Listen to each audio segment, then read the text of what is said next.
नमस्कार दोस्तों। आप सभी का सुजसी बुलेटिन के 23 फरवरी 2025 के अंक में स्वागत है।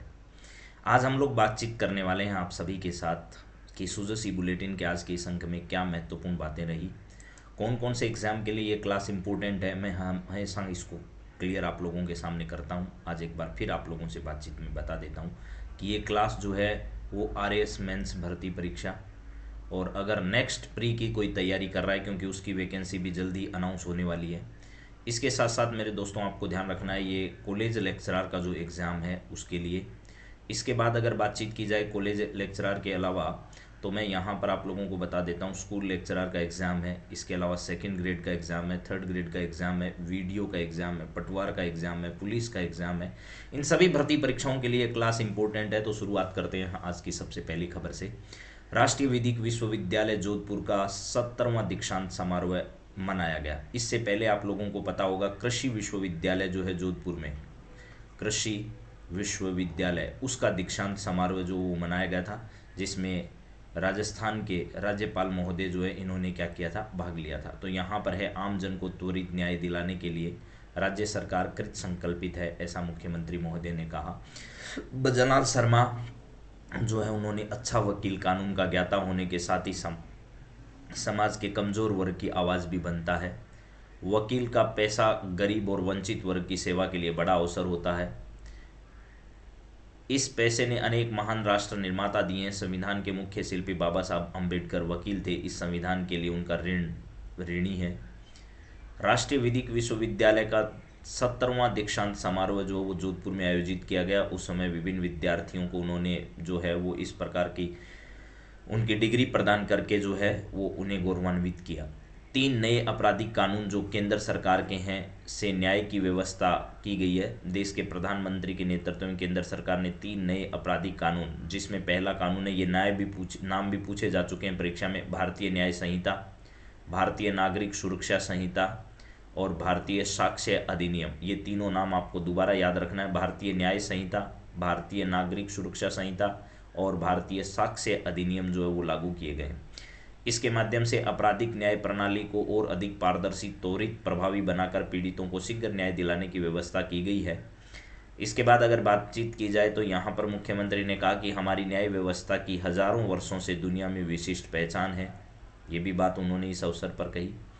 इसके अलावा राष्ट्रीय विधिक विश्वविद्यालय जो है वो देश में खास स्थान रखता है। उन्होंने बताया कि ये दिन यादगार क्षण है। इस विश्वविद्यालय से विद्यार्थियों ने जो ज्ञान और कौशल हासिल किया है वह उनको आगे बढ़ने में मदद करेगा, विधि क्षेत्र में सकारात्मक बदलावों का वाहक बनेगा। ये विश्वविद्यालय देश में एक खास स्थान रखता है। देश में पारदर्शिता से भर्तियां हो रही है, ऐसा उन्होंने कहा कि 5 वर्ष में 10 लाख रोजगार के अवसर उपलब्ध कराने का हमारा जो संकल्प है, आगामी वर्ष में हम 1.25 लाख सरकारी और 1.50 लाख निजी क्षेत्र में रोजगार युवाओं को उपलब्ध कराएंगे और राजस्थान में नई रोजगार नीति 2025 लाई जा रही है, ऐसा उन्होंने कहा। न्यायिक कार्यालय भवनों एवं आवास के लिए 350 करोड़ रुपए का हमने बजट में प्रावधान किया है।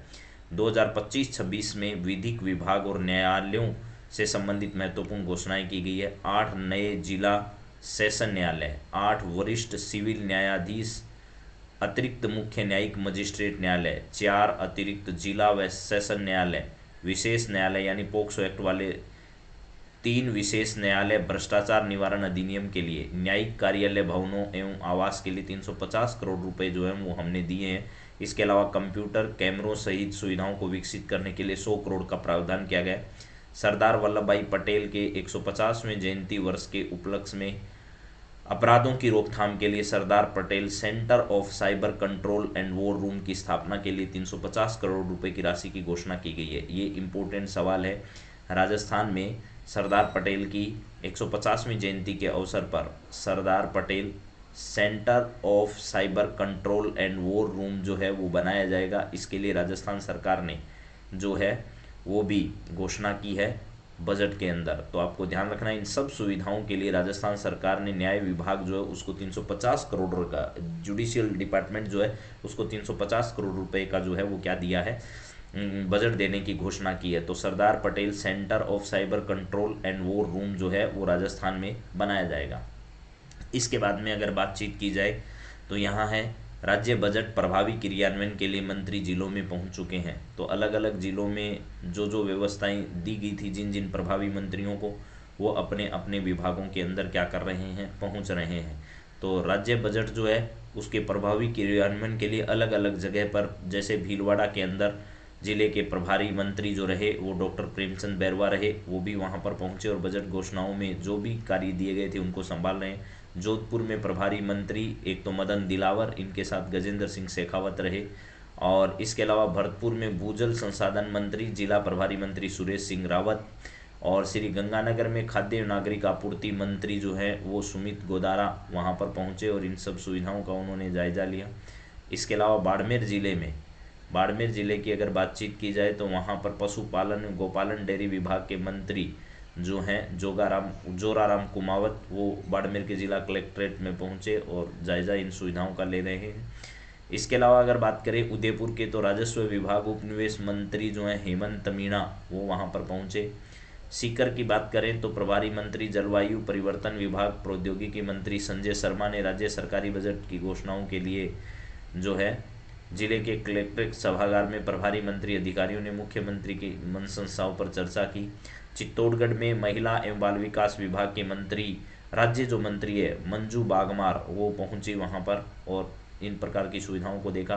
करौली के अंतर्गत जो है गृह राज्य मंत्री जवाहर सिंह बेडम जो वो पहुंचे। 12 में ओटाराम देवासी जो है वो ओटाराम देवासी मंत्री प्रभारी है। इसी प्रकार यहाँ पर डूंगरपुर की अगर बातचीत की जाए तो यहाँ पर जो है वो प्रभारी मंत्री राज्य अनुसूचित जाति वित्त एवं विकास आयोग के अध्यक्ष श्री राजेंद्र नायक, ये भी सवाल अच्छा है, आपको पता होना चाहिए। राजस्थान राज्य अनुसूचित जाति वित्त एवं विकास आयोग जो है उसके अध्यक्ष वर्तमान में राजेंद्र सिंह नायक हैं और वो यहाँ पर पहुँचे।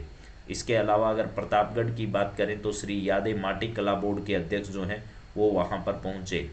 माटी कला बोर्ड के अध्यक्ष कौन है? श्री यादे। इसके अलावा प्रभारी मंत्री कौन है? प्रहलाद राय टाक जो है वो इस समय यहाँ पर पहुँचे। यहाँ पर डूंगरपुर में आपको पता है प्रतापगढ़ के क्षेत्र के अंतर्गत पूरे इलाके में आने वाला मानगढ़ और बेणेश्वर धाम जो डूंगरपुर में है, सीता माता अभ्यारण्य, ऋषभ देव मंदिर और गौतमेश्वर मंदिर जैसे जो वहाँ पर आदिवासियों का कुंभ क्षेत्र है उसी में है ये।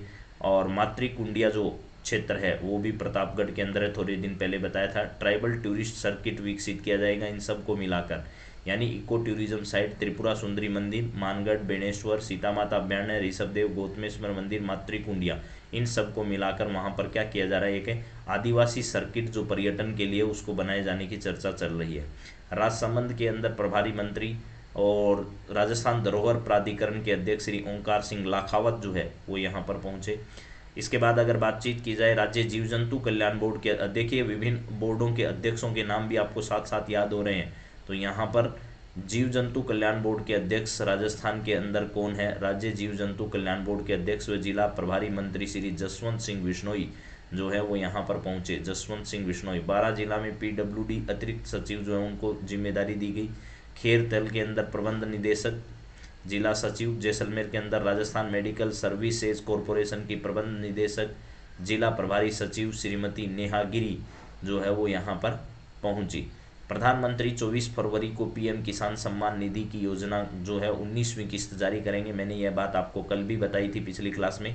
19वीं किस्त जो है वो 24 फरवरी को प्रधानमंत्री जो है वो बिहार के भागलपुर में आयोजित होने वाले किसान सम्मान समारोह जो है वहाँ से इसको क्या करेंगे, लॉन्च। एक तरीके से ये मान लीजिए बिहार चुनावों की यहाँ से उद्घोषणा होने जा रही है। सहकारिता राज्य मंत्री गौतम कुमार दत्त ने बताया कि इसके तहत 72 लाख से अधिक किसानों के बैंक खाते में 1400 करोड़ रुपए जो है इससे अधिक की राशि स्थानांतरित की जाएगी।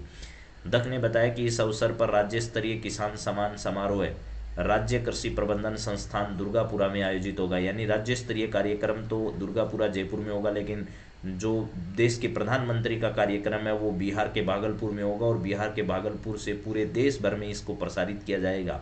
यानी अन्य जगह सब डिजिटल माध्यम से चलेगा। राज्य स्तरीय प्रोग्राम में मुख्य अतिथि जो भजनलाल शर्मा जी होंगे। इसके बाद ये जिला, ब्लॉक और ग्राम स्तर पर कृषि विभाग के समन्वयक से कार्यक्रम आयोजित किए जाएंगे जिनमें बड़ी संख्या में कृषकों की भागीदारी सुनिश्चित की जाएगी। किसान सम्मान निधि की योजना की अब तक 18 किस्तों के माध्यम से 11 करोड़ से अधिक किसान परिवारों को लाखी राशि जो है वो डीबीटी के माध्यम से दी जा चुकी है। सहकारिता मंत्री ने बताया कि राज्य के मुख्यमंत्री किसान सम्मान निधि योजना लागू कर पीएम किसान सम्मान निधि योजना के तहत पात्र किसानों को 2,000 रुपये अतिरिक्त राशि दी जा रही थी, जो बजट 2025-26 में बढ़ाकर अब 3,000 रुपये कर दिया है। यानी राज्य के किसानों को अब ये राशि 9,000 रुपये मिलने वाली है, जो पहले 8,000 रुपये थी पिछले बजट में। और केंद्र सरकार के द्वारा यह राशि जो है वो 6,000 रुपये क्या की जाती है, दी जाती है। ये बात यहाँ भी लिखी हुई है और मैंने पिछली क्लास में भी बार बार रिवाइज आप लोगों के सामने कर रहा हूँ। कृषि विकास 1350 करोड़ रुपये कार्य होंगे कृषि क्षेत्र के अंतर्गत। आपनों अग्रणी राजस्थान के अंतर्गत जो है वो ये बात कही है किसने, राजस्थान के मुख्यमंत्री ने। तारबंदी 7500 किसानों को लाभ मिलेगा, यहाँ लिखा है। उप मुख्यमंत्री दिया कुमारी ने जो बजट में घोषणा की थी उसमें प्रदेश में कृषि और हॉर्टिकल्चर के विकास के लिए राजस्थान कृषि विकास योजना के तहत जो है वो कितने 1,350 यानी 1,350 करोड़ रुपए की राशि जो है राजस्थान कृषि विकास योजना के तहत खर्च की जाएगी। इस योजना के माध्यम से कृषि की नई तकनीकों, कृषि आदान, खेती, जैविक खेती, क्षमता विकास के कार्य करवाए जाने प्रस्तावित हैं। तो आपसे पूछा जाए कि राजस्थान कृषि विकास योजना के तहत किन मुद्दों पर फोकस किया जाएगा, तो कृषि की नई तकनीक लाई जाएगी, कृषि आदान या जैविक खेती या क्षमता विकास के कार्य जो इससे किए जाएंगे। प्रधानमंत्री धन धान्य कृषि योजना के तहत जो है केंद्र के द्वारा भी आगामी वर्ष में राज्य के चयनित जिलों में परियोजनाएं लेते हुए राज केवाई से कंजर्वेश के लिए 50 करोड़ रुपए का प्रावधान किया गया है। यानी कि सीधी सी बात है, इसमें जो किसान हैं उनकी खेती जो वो बर्बाद कर देते हैं, आवारा जो पशु होते हैं उनसे खेत को बचाने के लिए ये राशि जो है वो केंद्र सरकार द्वारा भी तारबंदी के लिए दी जा रही है। इसके अलावा राजस्थान में बाजरा, जिसको हम श्री अन्न भी कहते हैं, उत्पादन में देश में प्रथम स्थान है, ये आप लोग सब लोग जानते ही होंगे। श्री अन्न की पोषण क्षमता और उपयोगिता के ध्यान में रखते हुए मिड डे मील कार्यक्रम माँ बाड़ी केंद्रों में पायलट बेसिस पर श्री अन्न आधारित उत्पाद इंट्रोड्यूस किए जाएंगे। तो यहाँ पर ध्यान रखिएगा कि जो आंगनबाड़ी केंद्र है, मिड डे मील है, यहाँ पर भी बाजरे से बनने वाले जो प्रोडक्ट्स हैं वो उपलब्ध करवाने के लिए बल दिया जाएगा। श्री अन्न के उत्पादन आम जन को आसानी से उपलब्ध करवाने, प्रचलन में लाने के लिए प्रत्येक जिले में प्रमुख स्थानों को चिन्हित कर मिलेट्स उत्पाद आउटलेट्स खोले जाएंगे। राज्यों में नमो ड्रोन दीदी योजना जो है, इससे कस्टम हायरिंग सेंटर्स पर उपलब्ध ड्रोन के माध्यम से आगामी 1 लाख हेक्टेयर में नैनो यूरिया जो है और नैनो डीएपी का छिड़काव किया जाएगा। यानी नमो ड्रोन दीदी योजना चला रखी है, उसके माध्यम से कस्टम हायरिंग सेंटर से ड्रोन ले और अपने खेतों में यूरिया जो है उसका छिड़काव कर सकते हैं। भूमिहीन कृषकों की कार्य कुशलता बढ़ाने के लिए 1 लाख भूमिहीन कृषकों को 5,000 रुपये लागत तक के कृषि यंत्र एवं उपकरण उपलब्ध करवाए जाएंगे। इस पर लगभग 50 करोड़ रुपए की लागत जो है वो आने वाली है। किसानों की क्षमता वृद्धि, कृषि एवं संबंध क्षेत्रों में आधुनिक तकनीकों के उपयोग के लिए प्रेरित करने के उद्देश्य से नॉलेज इन्हांसमेंट प्रोग्राम के तहत आगामी वर्ष फार्मर प्रोड्यूसर ऑर्गेनाइजेशंस के 100 सदस्य कृषकों को इजराइल सहित अन्य देशों में 5,000 कृषकों को बाहर भ्रमण के लिए भेजा जाएगा। ग्लोबल एग्री टेक मीट का आयोजन किया जाएगा। जिस प्रकार इस बार औद्योगिक क्षेत्र के लिए ग्लोबल राजस्थान राइजिंग समिट का आयोजन किया गया था, वैसे ही Global Rajasthan Agri Tech Meet का आयोजन राजस्थान में किया जाएगा। ऐसा बजट में कृषि से संबंधित जो है घोषणा की गई। आपको बजट पूरा रिवाइज करा रहा हूँ, रोज एक न एक क्षेत्र जो है उससे जुड़ी हुई बातें यहाँ पर आ रही है। यहाँ है किसान क्रेडिट कार्ड। किसान क्रेडिट कार्ड के बारे में अगर बातचीत की जाए तो 5 लाख रुपए तक का ऋण उपलब्ध कराने की घोषणा बजट में की गई। कृषकों को अधिक संबल देने की दृष्टि से प्रधानमंत्री द्वारा किसान क्रेडिट कार्ड की सीमा 3 लाख रुपए से बढ़ाकर 5 लाख रुपए कर दी है। किसान क्रेडिट कार्ड योजना में जो है वो केंद्रीय बजट के अंदर पहले जो सीमा थी वो 3 लाख रुपए तक का ऋण उपलब्ध करवाया जाता था, लेकिन अब वो 5 लाख रुपए तक का ऋण जो है वो कृषि क्षेत्र में उपलब्ध करवाया जाएगा। इसी क्रम में ब्याज मुक्त अल्पकालीन फसली ऋण के वितरण में वृद्धि करते हुए आगामी वर्ष 35 लाख से अधिक किसान साथियों को 25,000 करोड़ रुपए के ऋण वितरित किए जाएंगे। इसके लिए 768 करोड़ रुपए ब्याज अनुदान पर व्यय किए जाएंगे। गोपाल क्रेडिट कार्ड योजना के तहत जो है वो भी क्या किया जाएगा, गोपालक जो हैं यानी गो पालने वाले किसान जो हैं उनको भी ऋण उपलब्ध करवाया जाएगा। इसके अलावा बहुत सारी योजनाएं इस क्षेत्र में लिखी है, लेकिन ये 2025 में UN international year of cooperative के रूप में मनाया जा रहा है। 2025 जो है इंटरनेशनल ईयर ऑफ कोऑपरेटिव के रूप में यानी सहकारिता के रूप में ये यूएन के द्वारा 2025 का वर्ष जो है वो सहकारिता वर्ष के रूप में घोषित किया जा चुका है। किसके रूप में, सहकारिता जो है, ये ध्यान रखना, अच्छा सवाल है यहाँ पर कि UN international year of cooperative के रूप में मनाया जा रहा है। सहकारिता वर्ष जो है वो यूएन के द्वारा घोषित किया गया। कौन से वर्ष को, 2025 के वर्ष को, ऐसा जरूर देख लेना है। यानी कौन सा वर्ष है या 2025 को यूएन द्वारा कौन सा वर्ष घोषित किया गया है, तो UN international year of cooperative यानी 2025 का वर्ष जो है वो सहकारिता वर्ष के रूप में मनाया जा रहा है, ऐसा आपको समझना है। इसके अलावा भी सरकार ने इस क्षेत्र को लेकर कृषि मंडियों का विस्तार करने, ग्राम सेवा सहकारी समितियों, क्रय विक्रय सुविधाएं विस्तारित करने को लेकर भी कई चर्चाएं की है। लेकिन आप लोग अगर इतनी भी बात याद कर लोगे तो मुझे लगता है कि बहुत बेहतर आप लोगों के लिए होगा। तो मैं एक बार Global Rajasthan Agri Tech Meet जो है इसका आयोजन किया जाएगा 2025 के अंदर, ऐसा आपको समझना है। श्री अन्न जो है वो बाजरे को कहा जाता है और बाजरा के उत्पादन में राजस्थान का देश भर में पहला स्थान है। इसके अलावा ड्रोन दीदी योजना के तहत जो है वो 1 लाख हेक्टेयर में नैनो यूरिया और नॉन डीएपी का छिड़काव जो है वो किया जाएगा। राजस्थान कृषि विकास योजना जो है वो 1350 करोड़ रुपए उस योजना के लिए राजस्थान सरकार ने घोषित किए हैं। इसके अलावा मैंने आप लोगों को बताया अभी हाल ही में कि 2025 का वर्ष जो उसे सहकारिता वर्ष के रूप में घोषित किया गया है। यहाँ पर आपको देखना है गोपाल क्रेडिट कार्ड योजना जो गाय पालने वाले पशुपालकों के लिए यह योजना शुरू की गई है। यहाँ पर आप लोगों को एक बात और बता देते हैं कि प्रधानमंत्री जो है उनके द्वारा किसान क्रेडिट कार्ड योजना के तहत जो 3 लाख रुपए की राशि का प्रावधान था पहले, उसको बढ़ाकर 5 लाख रुपए कर दिया गया। किसान क्रेडिट कार्ड योजना के तहत अब आप 5 लाख रुपए तक का क्या ले सकते हैं, ऋण ले सकते हैं। इसके बाद मैंने विभिन्न जिलों की बातचीत की और मैंने किसान सम्मान निधि योजना के बारे में आपको बता दिया कि बिहार के भागलपुर से 24 फरवरी को क्या किया जाएगा, देश के प्रधानमंत्री द्वारा ये राशि जो है वो विभिन्न लोगों के खातों में भेजी जाएगी। और 8,000 रुपये जो राशि थी उसको 9,000 रुपये राजस्थान सरकार के द्वारा कर दिए गए हैं इस बजट के अंतर्गत। राजस्थान में जो है वो जीव जंतु कल्याण बोर्ड के अध्यक्ष वर्तमान में कौन है, जसवंत सिंह विष्णु, ये ध्यान रखना। राजस्थान राज्य अनुसूचित जाति वित्त विकास विभाग के जो अध्यक्ष हैं वो राजेंद्र नायक हैं। राजस्थान में धरोहर प्राधिकरण जो उसके अध्यक्ष श्री ओंकार सिंह लाखावत हैं और माटी कला बोर्ड के अध्यक्ष श्री यादे हैं। इसके अलावा आपको ये ध्यान रखना है कि राजस्थान के अंदर ट्राइबल टूरिज्म सर्किट जो कौन से स्थानों को जोड़कर बनाए जाने की बातचीत किया जा रहा है। 100 करोड़ रुपए उसके लिए बजट में घोषित भी किए गए। 100 करोड़ रुपए बजट में घोषित किए गए। वो आदिवासी जो सर्किट होगा उसके अंदर जो है वो आपको स्थान ध्यान रखना है। त्रिपुरा सुंदरी मंदिर है, मानगढ़ धाम है, बेणेश्वर धाम है, सीता माता अभ्यारण्य है, ऋषभ देव मंदिर है, गौतमेश्वर महादेव मंदिर है और मातृकुंडिया स्थान है। इन स्थानों को जोड़कर जो वो क्या किया जाएगा, 100 करोड़ रुपए की राशि जो है इसके लिए घोषित की गई है। इसके बाद में राजस्थान के जो 12 जिले में मंत्री हैं वो कोटाराम देवासी हैं, ऐसा आपको ध्यान रखना है। गृह राज्य मंत्री राजस्थान के कौन है, गृह राज्य मंत्री हैं जावर सिंह बेडम, ऐसा भी ध्यान रखना है। राजस्थान के अंदर महिला एवं बाल विकास विभाग के राज्य मंत्री कौन है, तो मंजू बागमार है।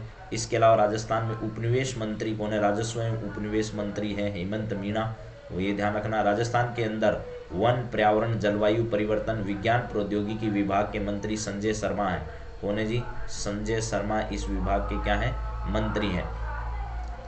इसके बाद अगर बातचीत की जाए पशुपालन डेयरी विभाग के मंत्री, देवस्थान विभाग के मंत्री जोराराम कुमावत हैं। नगरीय आपूर्ति और विभाग के उपभोक्ता मामलों के मंत्री जो हैं वो सुमित गोदारा हैं राजस्थान में। ये सब सवाल आपसे कभी न कभी परीक्षा में पूछे जा सकते हैं। जल संसाधन मंत्री और जिला प्रभारी राजस्थान में सुरेश सिंह रावत हैं। और बातचीत की जाए राजस्थान की उप मुख्यमंत्रियों में तो एक प्रेमचंद बैरवा, एक दिया कुमारी है जिनके पास वित्त विभाग है। पंचायती राज विभाग के मंत्री और शिक्षा विभाग के मंत्री जो हैं वो मदन दिलावर है। इसके बाद में न्यायिक क्षेत्र में जो है वो राजस्थान को आगे बढ़ाने के लिए 350 करोड़ रुपए का बजट जो है वो जारी किया गया है, और इसके लिए घोषणा भी सरकार ने कर दी है कि Sardar Patel Centre of Cyber Control and War Room के रूप में स्थापित राजस्थान में होगा। और अभी हाल ही में आप लोगों को पता है कि राजस्थान में एक बात ध्यान रखनी है, राष्ट्रीय विधिक विश्वविद्यालय जोधपुर जो है उसका 17वां दीक्षांत समारोह मनाया गया, जिसमें राजस्थान के मुख्यमंत्री जो है इन्होंने भाग लिया। तो आप सब लोग इन सब बातों को शायद समझ गए होंगे। मेरी उम्मीद है कि आप सबको बेहतर इससे जानकारी मिली होगी। तो चलिए अगली बार फिर आप लोगों से मुलाकात करते हैं। तो यहाँ पर सारी बातें आपके सामने हैं, और ऑनरेबल जो राजस्थान के सीएम हैं वो ये वितरित करते हुए इस समय। तो चलिए फिर मिलते हैं, आप लोगों से मुलाकात करते हैं अगली क्लास में फिर। तब तक हैव ए नाइस डे। जय हिंद, जय जय राजस्थान।